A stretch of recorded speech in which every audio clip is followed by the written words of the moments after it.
Oh, good Monday morning, everyone. So, how was your weekend? I hope it was good. Mine was pretty good. I don't really think I had much to complain about, and if you were following me on Twitter, you'd know I was probably just sitting around watching G.I. Joe on YouTube. And of course telling YouTube to essentially fuck off with their anti-vaping commercials. You're not changing my mind. In fact, all you're doing is just making me angry. Constant repetition of your boring diatribes does not lend them credibility.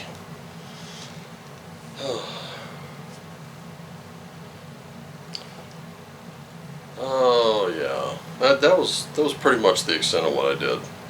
That and watched some live streams. You know, took a little weekend off. Why? Because next weekend, this channel on YouTube, 10 a.m., August the 6th, we're going to meet here.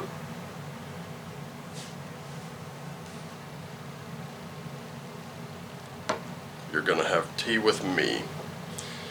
If you typically have your tea or coffee with me on this channel while getting your morning readings, great. I lift my cup to you. And if not, well, this is going to be a Saturday morning where we'll just gather together, hang out, discuss a few issues. I've got like 3 different topics I really want to discuss. Number 1, the satanic panic of the late 80s, early 90s.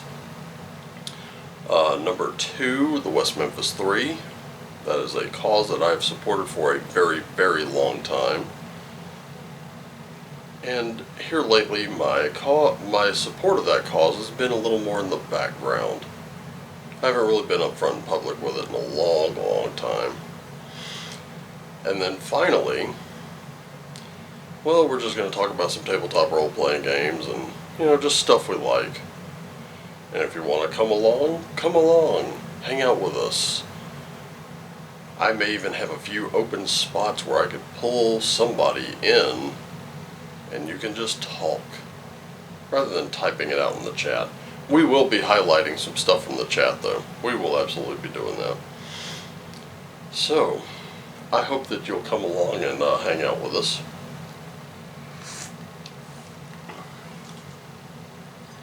In the meantime, we got a week's worth of readings to do. I got a week from hell coming up for work.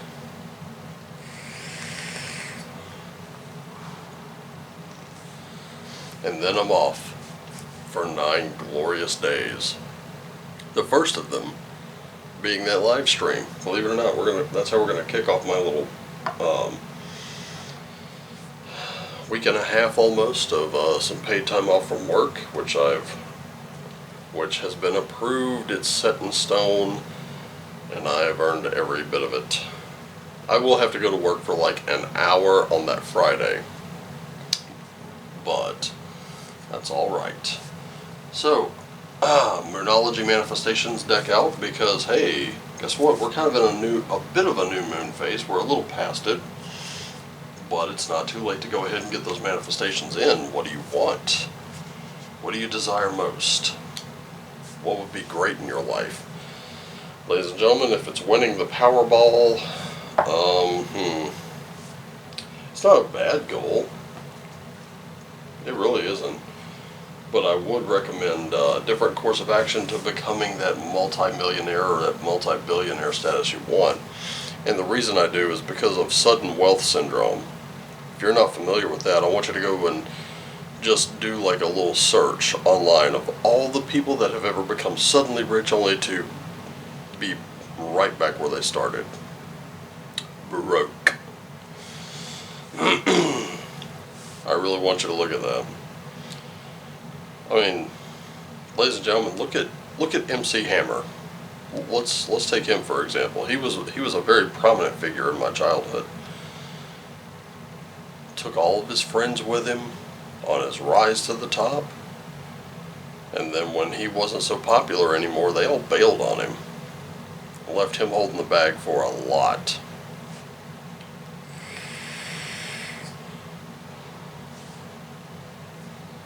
The exact same thing happens to people who suddenly become very wealthy.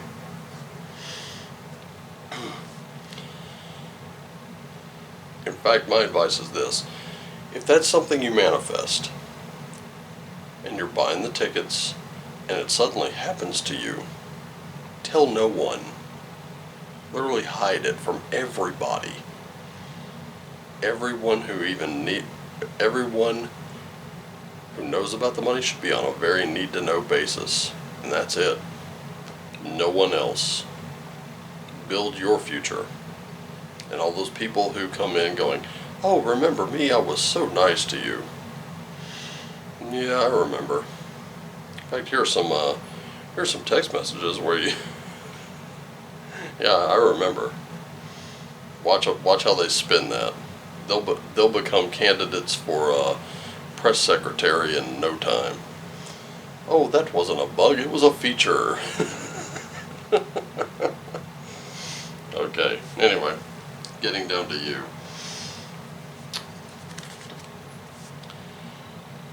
It's time to let those fears dissolve. Those fears are what were holding you back. They don't really serve you. Let me tell you something about fear, though. I know I'm usually very much against fear. I harp about it, I rail about it. I'll shake my fist to the sky and tell the gods and anyone who will listen, fear profits a man nothing.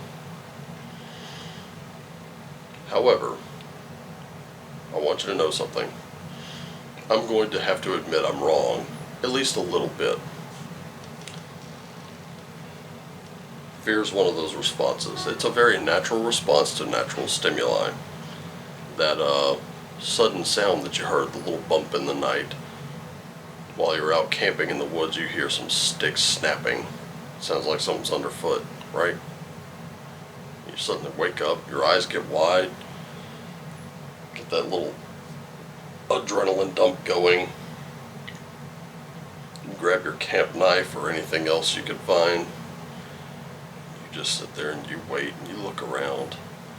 Eyes are constantly moving.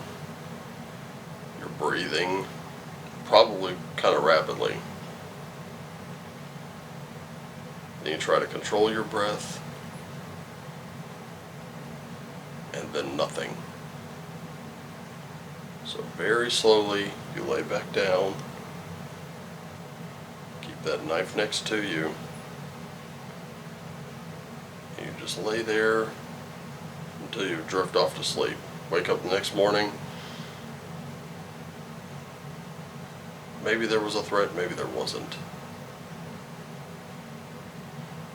Now, that kind of fear aids in your survival. That kind of fear can keep you from potential disaster. That's a good kind of fear. The problem is, you cannot live in it forever. Using fear to keep you alert, to keep you grounded, to keep you from, to preserve yourself in some way is a great thing. But you have to temper that with the understanding that you can't just bubble yourself. You can't wall yourself off and expect anything good to come of it. You're just locking yourself away, putting yourself in a bubble, and somehow, when the level of fear that aids in your survival becomes a level of fear that just imprisons you in paranoia, ladies and gentlemen, I don't have to tell you anything else. You already know where I'm going with this. That is no way to live. In fact, you're not living at all. And somehow, that level of fear that becomes paranoia has been presented as a virtue. It is not a virtue.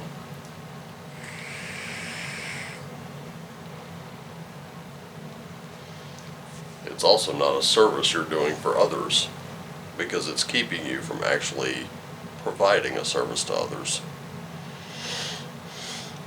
So, in your present, you got a full moon in Gemini, kind of coming off that full moon in Cancer there, letting you know, embrace the flow of life. Guess what? We got 2 full moons in a row here.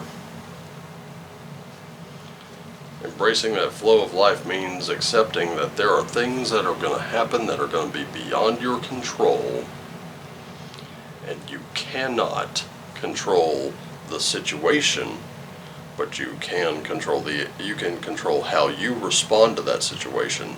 You can control how you deal with it. That is all you can control. Leading us to our action card here, which is another full moon in Virgo. Take inspired action. You really know what this means? Let me tell you. Being inspired does come from a bit of outside stimuli. Remember when I said you cannot control the outside stimulus, you can control your response to it. Sometimes there are things that happen that make us a little tense. They may put us into a state of fear, but then we realize how to overcome it. We realize how to improvise. We learn how to adapt. And then the action we take is truly inspired by those things. Make no mistake, you will have to act. And you will have to do it. But remember to think it through. Remember to take the inspiration and just act. It doesn't have to be anything you show off. It just has to be something that you do. This is what you do. I'm sure you've heard people go, hey, this is not a problem. This is what I do. And they act upon that. And they do it well.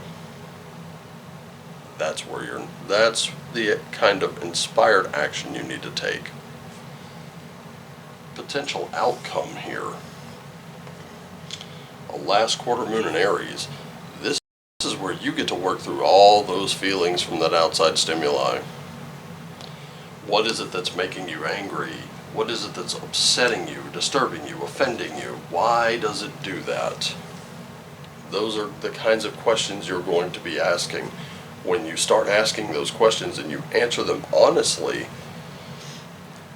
you get to find out all kinds of really cool stuff. Mostly about you. And I'm going to draw one more.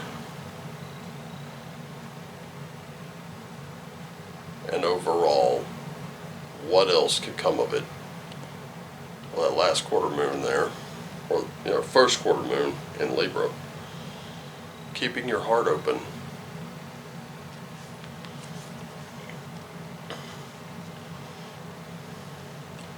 If you've ever been hurt, the inspired action you take is going to take you through working through those feelings. You'll be able to keep your heart open.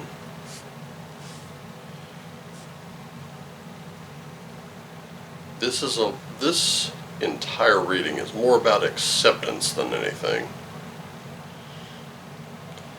We resist going outside because we don't want to get sick. And when we do, we cover ourselves. We bundle up under 3 or 4 masks and a face shield and a hazmat suit or whatever.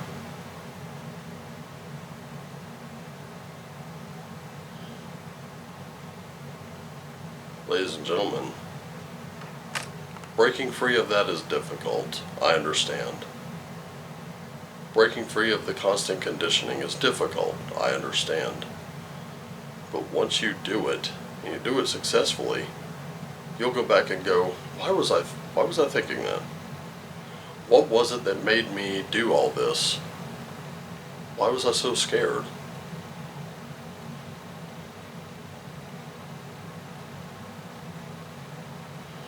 If you've ever been betrayed, you'll know what that feels like. You'll know why. If you've ever been dumped, if you've ever been lied to, if you've ever been strung along. Ladies and gentlemen, what I'm seeing here in this reading is the fear that comes from inside your mind right now. It's there because you've been lied to, you've been dumped, you've been ditched, you've been hurt, you've been all those things. You have experienced some of the absolute worst that humanity has had to offer. You cannot control that. What you can control is you. And now you have to work through that. We start at fear. We move through all this. We end here. So, your fear will darken you, but your open heart will light you up, especially when you find others who are also as open as you. Which one are you going to do? That's up to you. Alright, thank you so much for joining me. I got to get this thing edited and out to you. You will see me on High Notes drawing another card from this deck, so I hope to see you there. I also hope to see you on the 6th. First day of the month. Kind of cool how it all landed, didn't it? I think so. Anyway, love you all. Take care of yourselves and each other. Always do what lights you up. Stop giving in to the fear. And as always, shine on.